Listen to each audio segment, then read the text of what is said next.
Good morning. And can you introduce yourself and tell us a little bit about your nonprofit origin story? My name's Amarachi Kejeh. I am a Nigerian citizen based in Ontario, Canada. I've had some international adventures in between in the US and Australia, but Canada is where I call myself home. In the nonprofit world, I wear two hats. One is as a consultant and educator. I run a do-it-yourself strategic plan program to help nonprofits develop their plans in-house at 10% of consulting fees and to train their teams. So win-win-win. So the second hat that I wear is as a board director at a community foundation in my town. I've been there for about a month, so quite new in that space. But my journey actually started out in corporate. I didn't think I was going to end up in a nonprofit space until much later in life. I worked in finance, exciting team project. It just didn't feel as fulfilling. I felt like there was something more beyond just delivering profits to shareholders.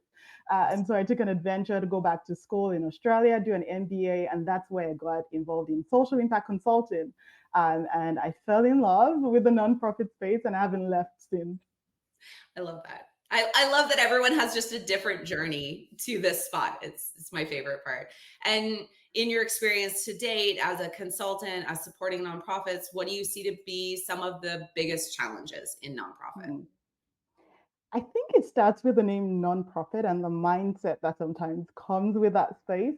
I think there's a tendency because you're passionate about the work that you do and you want to serve communities. And I think sometimes some organizations forget to ensure that the right foundation for running a good organization is there, right? Like, so it doesn't matter whether you're an entrepreneur running a small business or your government agency or your nonprofit, an organization needs certain fuel for them to be able to succeed, whether it's your business model and thinking about, okay, based on where we are, what should we focus on? How do we pivot? How do we get to the next level?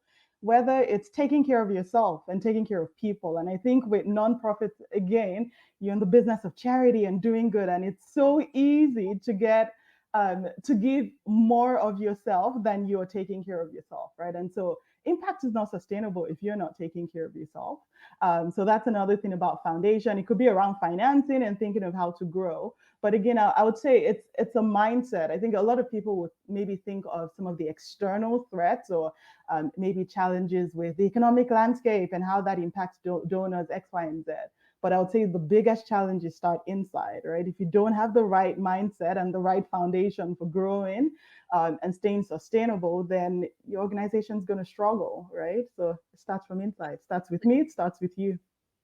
Absolutely. And you look at so many nonprofits who apply for these grants that are a little bit of a stretch and they're like, oh, well, we could run that program too, right? But sustainably, how can you? And I think when impact kind of, it's almost like if you step one foot forward in impact, but have to then take two steps back, I think that's worse, right? It's harder for everyone to manage that yeah, that like move forward, move back, move forward, move back, then to kind of maybe like creep forward over time in a way that means you don't go backwards at all. Absolutely. And I'll just say again, it's just like a small business, right? Like it's the same foundation. Like if you get distracted with the nonprofit hive and take everything that comes on your plate, right, then you're not moving forward. And I think again, sometimes the nonprofit tag, I think it causes people to sway away from sound business or sound organization principle.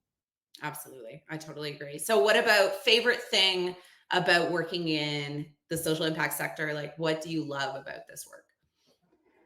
I would say, so for me, I've worked in this space for the past 5 years. I've worked with education, healthcare, disability services, associations, pharma organizations in Fiji. Like I've done some really crazy, exciting work.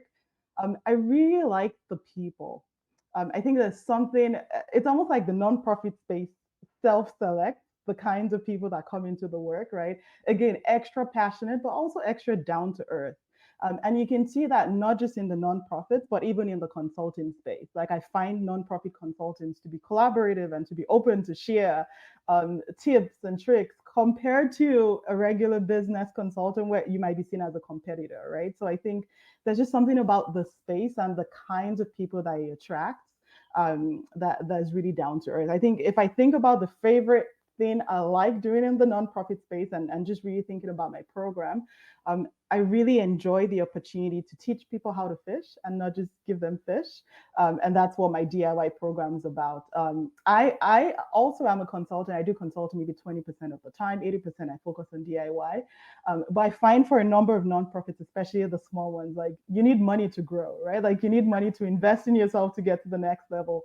And oftentimes, some of those nonprofits are trapped, or I won't say trapped, but if you don't have the money to afford the right kind of advisors, it kind of puts a ceiling. And so I love that I can serve the nonprofit space in this manner where I can equip the team, I can help them from end to end, not just with developing the plan, but thinking about implementation, and give them that win-win. Come up with a plan, but come up with learning opportunities for you and your team as well. I think that's fantastic and so great. And so you did point out, I think nonprofit consultants are their own interesting breed of consultants. Like they're not like normal consultants that I've worked with in for profit, and they're just so lovely to each other. Like 95% of the time, like you noted, they're ready to collaborate. And if they think there's someone else who could do a better job for that nonprofit, I've watched consultants hand off clients to each other all the time. Like it's so fantastic. It's not, there's not as much gatekeeping, I think, to other talent, or how can we make this better or pitch together on this because it's right for this nonprofit. I think it's a really cool community, and one I'm enjoying a lot, of meeting just as many wonderful folks that are consultants in this nonprofit Hive community as, as people who are right in-house too. Mhm. Yeah. So what about peer support? Whether it's consultant peer support, whether you're talking to people who are in-house, what about peer support in social impact work do you find to be important? Yes, and I'll just echo what you said about nonprofit consultants being open. So for me as a consultant, my journey has changed over the past 4 years. So I used to be the typical strategy planning consultant, go work with a client 3 months, X, Y, Z, and come up with a plan. And sometime last year, I took a break to rethink my model. And part of that was just really thinking, how can I serve more people? And how can I serve, especially in the town that I live in. There are not so many nonprofits that have the budget. I mean, you can count maybe the council, maybe the police, maybe the hospital, but when you come to some of the smaller nonprofits, not having the funds. And so I took some time to rethink. And the community of nonprofit consultants really helped me on that journey. Even just on LinkedIn, like reaching out to people and saying, "Hi, I love what you're doing. Can we have a chat?" Like I've had conversations with people from Chicago, people in Ottawa, people in New York, like people overseas that are just willing to come and share their knowledge. And it's not just about the learning. I think for me, it's also the sense of community, because being an entrepreneur can be quite lonely, right? Even if you're in the nonprofit space, like, yes, you can talk to your clients doing, but it's not the same as having that sense of community for yourself. And so it's just been amazing. Like originally, LinkedIn would have been the primary way I reach out to people. But now that I'm part of the Hive, it's like, hey, I'm going to see what the raffle or the ballot provides to me, and I'm going to connect. I'm going to Exactly. connect with someone else. So it's been an awesome time. Thanks. That's great. Well, and it is, you don't know exactly who you're going to meet that day. And I also don't know, what's kind of cool is each Thursday is unique to me too, because I don't know who's going to sign up. I have a few people. I think we've got one member who's taken, this was his 29th call this week. Oh, 20, wow. he's missed 1 week. I think it was Christmas, but he has done every week otherwise.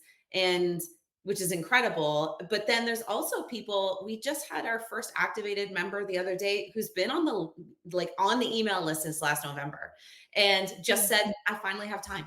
Right. And it's kind of cool because you never are sure whether people are just lurking, like, are they paying any attention?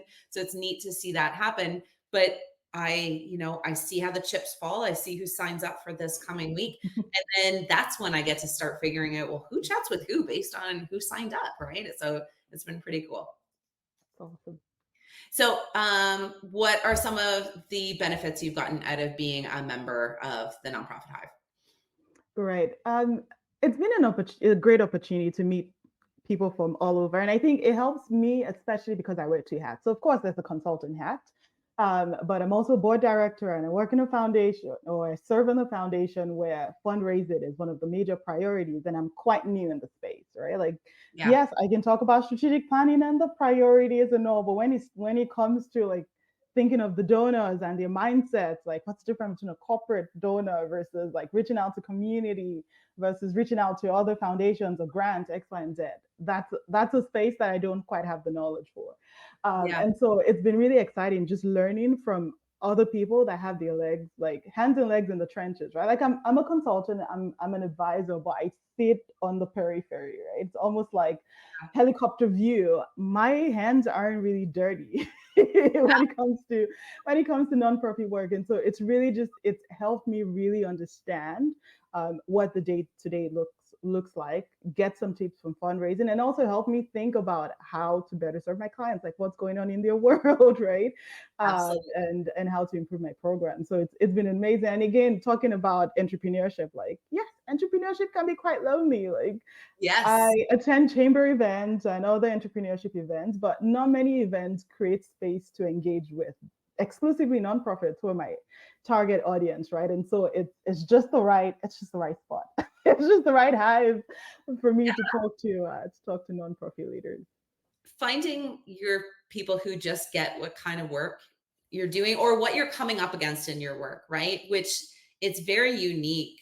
It's a unique space. And I mean, I frequently reference my lovely husband who thinks everybody who's in this space is a little bit, has to be a little bit nuts to even jump into this at all, right? Like he's like, it just attracts a certain type and it does. And I think you need to have those moments of reflection with other people doing the work in order to find, yeah, to find your space, to find your support system. It's really hard if you're trying to find support and with people who just don't work in social impact. That's awesome. Okay, this was fantastic. How would people be able to reach you and find out a little bit more about your work? Sure. I show up very often on LinkedIn, Amarachi Kejeh, Kejeh. You can also learn more about my program on my website, www.amarachikejeh.com. I've kept it simple. And you can find me on Instagram, Facebook as well. But I think LinkedIn and my website is the best place to get a hold of me. Okay, that's amazing. Thank you so much for doing this interview with me. Thanks for having me, Tasha. You guys are awesome.